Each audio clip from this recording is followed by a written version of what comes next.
नमस्कार, equality news prime time bulletin में मैं शैला आप सभी का स्वागत करती हूँ। उत्तर प्रदेश के सहारनपुर में मुस्लिमों के सम्मेलन में जमीयत उलेमाए हिंद के अध्यक्ष मौलाना महमूद मदनी भावुक हो गए। मदनी ने कहा कि मस्जिदों के बारे में चर्चा कर कल जमात फैसला लेगी। फैसले के बाद कोई कदम पीछे नहीं हटेगा। देवबंद में ईदगाह मैदान में जमीयत उलेमाए हिंद के तत्वावधान में 2 दिवसीय अधिवेशन आज सुबह 9 बजे से शुरू हो गया। इस अधिवेशन में देश भर के दिग्गज उलेमा और गवर्निंग बॉडी के सदस्य देशव्यापी प्रमुख समस्याओं को लेकर मंथन कर रहे हैं। बता दें कि जमीयत उलमाए हिंद के कार्यक्रम में 25 राज्यों से लोग आए हैं। इसमें करीब 1500 जमीयत के मेंबर है, जबकि कुल मौजूदगी 2500 से 3000 है।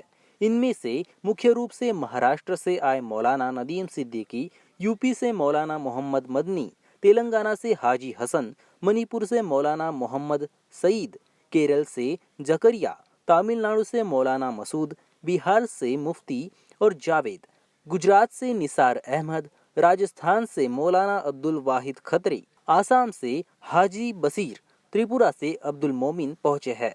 सांसद मौलाना बहरुद्दीन अजमल पश्चिम बंगाल में ममता सरकार में मंत्री मौलाना सिद्दीकी उल्लाह चौधरी और शूरा सदस्य मौलाना रहमतुल्लाह कश्मीरी सहित कई बड़ी हस्तियां भी देवबंद पहुंच चुकी है। इसके अलावा झारखंड, उत्तराखंड, पश्चिम बंगाल से भी मुस्लिम संगठन के लोग आए हैं।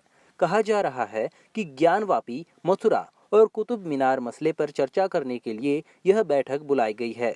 जमीयत ने यह स्पष्ट किया है कि इस आयोजन का ऐलान एकाएक नहीं हुआ। 15 मार्च को दिल्ली में हुई बैठक में ही देवबंद के इस कार्यक्रम को तय कर दिया गया था। उस वक्त ज्ञानवापी और मथुरा जैसे मुद्दे शुरू भी नहीं हुए थे। हालांकि जमीयत से जुड़े लोग इतना जरूर कहते हैं कि देश के मौजूदा हालातों पर इन तीनों सत्रों में चर्चा होगी। इसमें चर्चा का बिंदु कुछ भी हो सकता है। उत्तर प्रदेश में वर्तमान में विधानसभा का बजट सत्र चल रहा है। 26 मई को सरकार ने सदन में 6 लाख करोड़ से ज्यादा का बजट पेश किया था। बजट पर हो रही चर्चा में शामिल होते हुए शनिवार को एसबीएसपी के चीफ ओम प्रकाश राजभर ने सरकार पर जमकर निशाना साधा। राजभर ने सदन के भीतर सरकार को घेरते हुए जातीय जनगणना कराने की मांग की है। राजभर ने कहा कि बजट में महंगाई से निपटने का कोई इंतजाम नहीं किया गया है और न ही इसको लेकर बजट का आवंटन किया गया है। राजभर ने कहा कि यूपी में स्वास्थ्य व्यवस्था पूरी तरह से चरमरा गई है। अस्पतालों में डॉक्टर नहीं है, दवा नहीं है, इसको सुधारने का कोई बजट नहीं है। राजभर ने केंद्र सरकार के एक देश एक राशन योजना की चुटकी लेते हुए कहा, एक देश एक राशन कार्ड और एक उद्योगपति होना चाहिए। राजभर ने कहा, इस तरह की बात हो रही है तो एक देश एक शिक्षा की बात क्यों नहीं हो रही। ओम प्रकाश राजभर ने कहा, पूरे बजट में महंगाई पर काबू पाने का कोई ठोस उपाय नहीं है। पंजाब में मुख्यमंत्री भगवंत मान के नेतृत्व वाली सरकार ने राज्य में 424 लोगों को दी गई सुरक्षा को वापस ले लिया है। बता दें कि सरकार ने जिन लोगों की सुरक्षा वापस ली है उनमें पुलिस के कई सेवानिवृत्त अधिकारी, राजनीतिक हस्तियों और कुछ धर्मगुरु शामिल हैं। सरकार ने इससे पहले अप्रैल के महीने में भी 184 लोगों की सुरक्षा वापस ली थी, जिसमें राज्य सरकार के पूर्व मंत्री, पूर्व विधायक और कई अन्य नेता भी शामिल थे। आपको बता दें कि सरकार ने पिछले महीने राज्य के पूर्व मुख्यमंत्री चरणजीत सिंह चन्नी, कैप्टन अमरिंदर सिंह और उनके बेटे रनिंदर सिंह सहित कांग्रेस विधायक प्रताप सिंह बाजवारे की पत्नी के परिवार की सुरक्षा को वापस ले लिया था। खबरों के मुताबिक सरकार सुरक्षा इसीलिए वापस ले रही है क्योंकि पंजाब पुलिस के पास पहले से ही कर्मचारियों की कमी है। ऐसे में यदि जवान सुरक्षा में तैनात रहेंगे तो कई मुश्किलों का सामना करना पड़ सकता है। गुजरात के परिवहन मंत्री और राजकोट के विधायक अरविंद रैयानी का एक वीडियो सोशल मीडिया पर जमकर वायरल हो रहा है। इसमें मंत्री एक मंदिर में नाच रहे हैं और खुद को जंजीर से पीट रहे हैं। मंत्री सालों से रैयानी समुदाय के इस कार्यक्रम में भाग ले रहे हैं।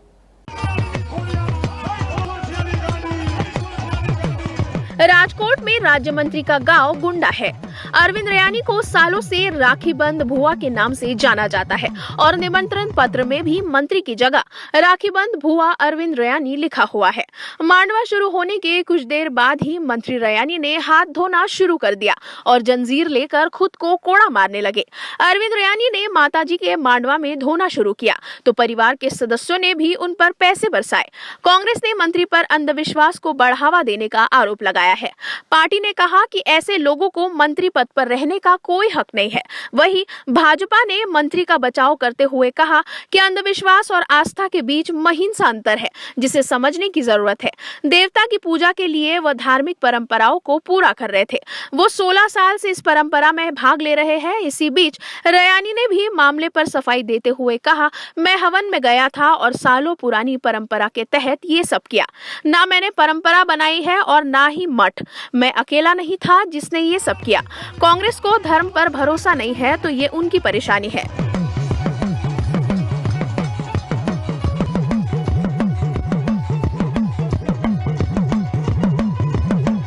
छत्तीसगढ़ के मुख्यमंत्री भूपेश बघेल ने भाजपा की प्रदेश प्रभारी डी पुरंदेश्वरी पर तंज कसा है। शनिवार को भेंट मुलाकात कार्यक्रम के अंतर्गत भूपेश बघेल कोंडागांव के दौरे पर है, जहां उन्होंने मीडिया से बात की।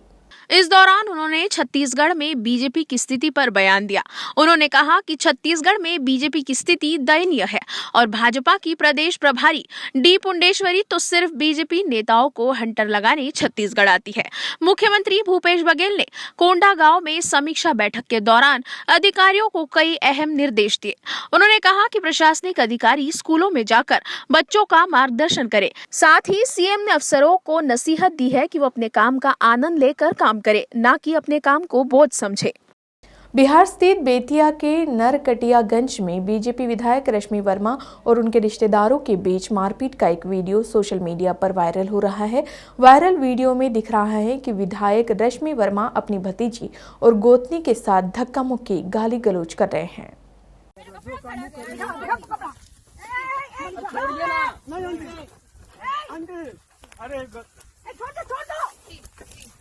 वीडियो में विधायक रश्मि वर्मा साफ साफ दिख रही है। ये घटना एक सप्ताह पहले की बताई जा रही है, जो नरकटियागंज के धनुजी फार्म की है। इसमें विधायक रश्मि वर्मा अपने रिश्तेदारों के साथ झगड़ा कर रही है। हालांकि विधायक अभी केरल में है, लेकिन उन्होंने आरोप लगाया है कि बीते 40 सालों से उनकी संपत्ति पर उनके पति के भाई की पत्नी और अन्य रिश्तेदारों ने कब्जा कर रखा है। बार बार जाने के बाद भी उनके हिस्से की संपत्ति उन्हें नहीं दी जा रही। विधायक रश्मि वर्मा का कहना है कि संपत्ति को लेकर उनके रिश्तेदारों के साथ कई मुकदमे थाना और कोर्ट में चल रहे हैं। विधायक ने यहाँ तक बताया कि आम के बगीचे से एक आम भी उन्हें नहीं दिया जाता, जिसके कारण वो खुद बगीचे में गई, जहां उनके रिश्तेदार अपनी बेटी के साथ भी पहुंचे। इस दौरान दोनों पक्षों के बीच मारपीट और धक्का मुक्की हुई। इस घटना के बाद मारपीट और धक्का मुक्की का ये वीडियो अब सोशल मीडिया पर खूब तेजी से वायरल हो रहा है।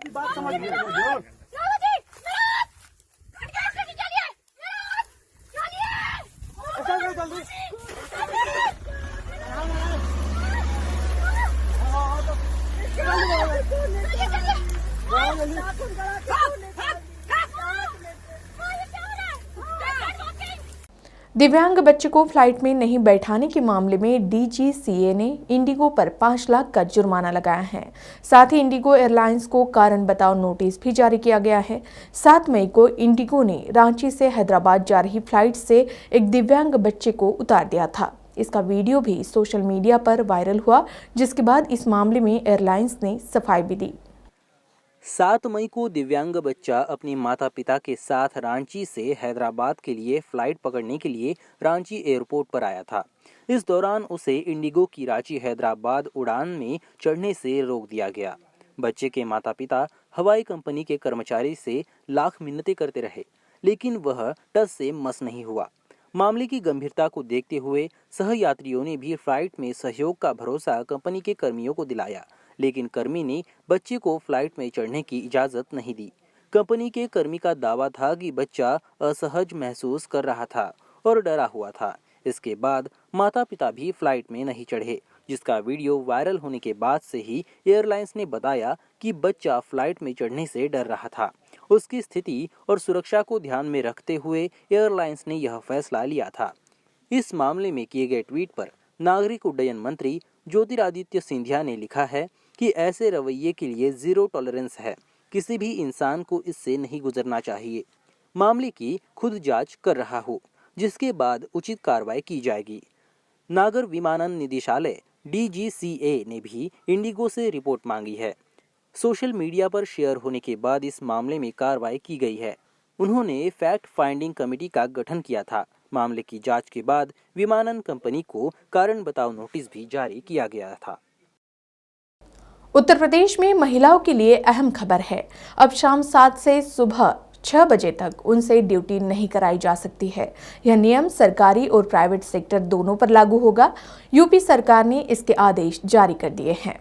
सरकार ने यह भी कहा है कि अगर किन्हीं कारणों से किसी महिला कर्मचारी की ड्यूटी शाम 7 से सुबह 6 के बीच में लगानी है तो इसके लिए उनकी लिखित अनुमति लेनी पड़ेगी। यानी बिना महिला की परमिशन के रात के वक्त में उसकी ड्यूटी लगाई गई तो सीधे कार्रवाई होगी।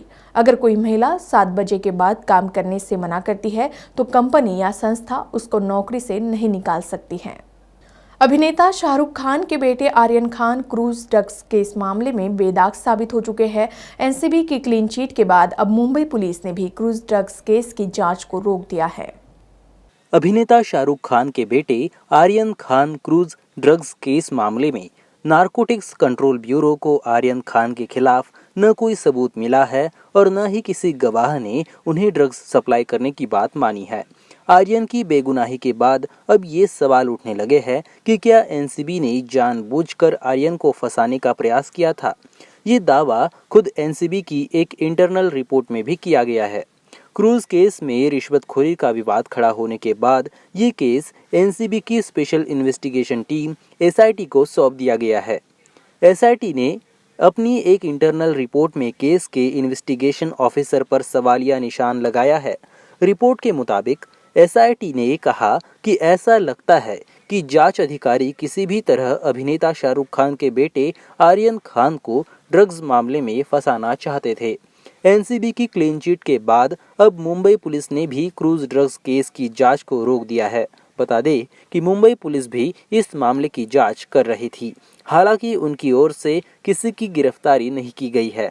मुंबई पुलिस ने कहा है कि उनकी ओर से कोई मामला दर्ज नहीं किया गया है और इस मामले में अभी तक कोई सबूत नहीं मिले हैं। प्राइम टाइम बुलेटिन में अभी के लिए बस इतना ही। खबरों की अधिक जानकारी के लिए आज ही इक्वालिटी न्यूज़ के फेसबुक पेज को लाइक और फॉलो करें और यूट्यूब चैनल को सब्सक्राइब करना ना भूलें। धन्यवाद।